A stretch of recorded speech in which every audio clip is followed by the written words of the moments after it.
Our next guest, you've probably seen their truck around town at many different events. Let's bring in James from Benaddiction. Hey, how's it going, buddy? How's it going, Chuck? We're real good. Now, Benaddiction. Let's start off with what does it mean? Benaddiction is it's addictive eggs Benedict.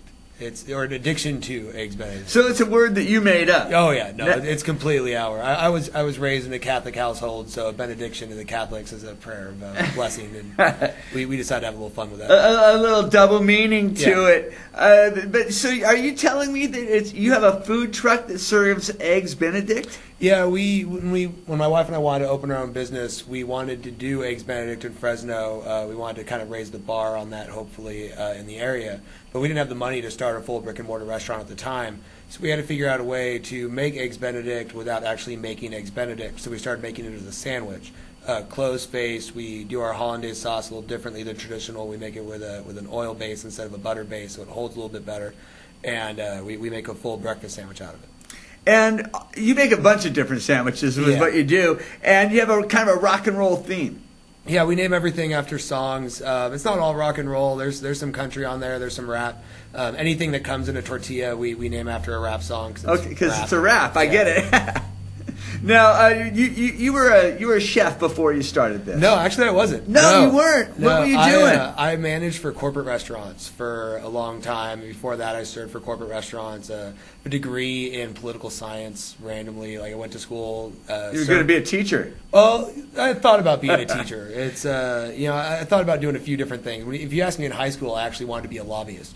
And one of the few in the crowd who actually aspired for that. And then I realized how awful it was. So how does the whole? You say that you don't have the money for a brick and mortar, and you do the truck. Yeah. But that's not easy either. No. That's a lot of work. People have this unfair idea of trucks that we operate with no overhead whatsoever, and there's no rent, and there's no utilities, and they come built out the way they are. Oh right? yeah. They come exactly perfect, and it's just this like food magically appears inside of them. So yeah, the food trucks. I mean, it was a challenge getting started. We did a Kickstarter crowdfunding campaign to get the first chunk of money that we needed.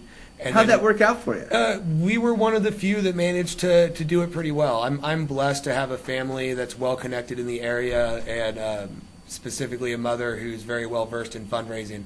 So she helped me a lot with running the campaign to make sure that it came out successfully. Was the video important to your crowdfunding? You know, they really, Kickstarter will tell you straight out that video is the most important thing. And I honestly, because I've seen some that are just total yawn fest. Yeah. And because of that, they didn't bring in near the money that they were looking for. If you can't keep people wanting to watch your show, if you can't, or your little 2-minute or 5-minute clip, they're not going to be connected enough at the end to want to click that button to fund their $5 or $50. Or we actually were really amazed. We were 2,000 short on our last day, and a person I had never even met finished it off for me.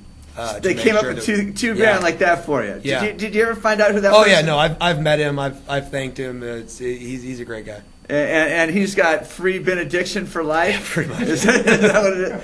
Now, you guys did so well in your truck. I mean, because I see your truck out and about, and I see the people around them. And you can tell there's people that go straight into line because they've been there before and they know what they want. And then there's other people looking at your menu going, oh, wow, look at that. So you guys did so well that you opened up your own brick and mortar. Yeah, we've had the brick and mortar for 4 months now. It opened in early July, and it's over at the southwest corner of Bullard and Marks, 3015 West Bullard.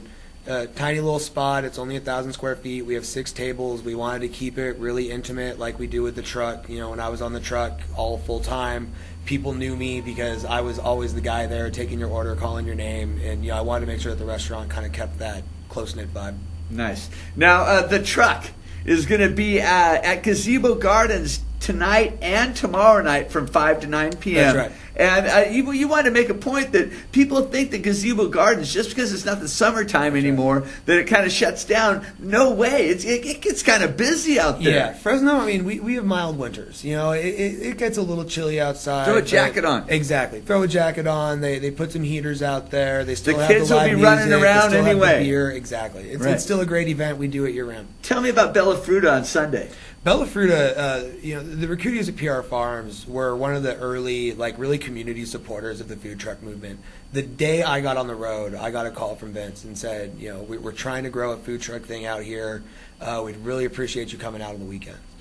And I looked at a map to see where Shepherd and Willow was, because I live in Northwest Fresno, and I grew up out in Clovis, but back then Clovis ended at Nees. I understand. And I'm looking at this map, I'm like, why on earth would anybody take a food truck to Shepherd and Willow? But then we did it and realized there's a huge number of houses out there. It's a great community of people.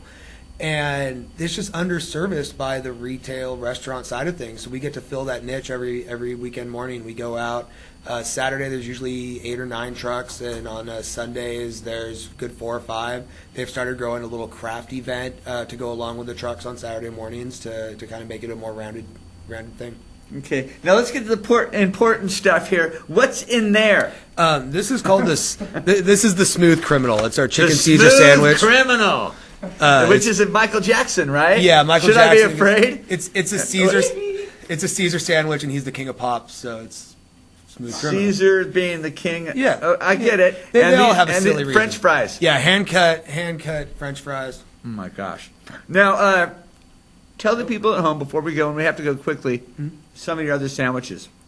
Well, our most popular is called the Fat Bottom Grilled Cheese. It's got 6 different kinds of cheese: Gruyere, Gouda, Jarlsberg, fresh mozzarella, cheddar, and Parmesan, and an on sourdough bread. It's got a nice little crust on the outside. For breakfast, we've got a Benedict that has pulled pork bacon, barbecue sauce, the fried egg and hollandaise sauce, available both as the open face and as a sandwich. It's called the Wait. All right. Okay, we're going to take off. Have a great Fresno week, and I'll see you right here at KAIL Monday morning at 10 a.m.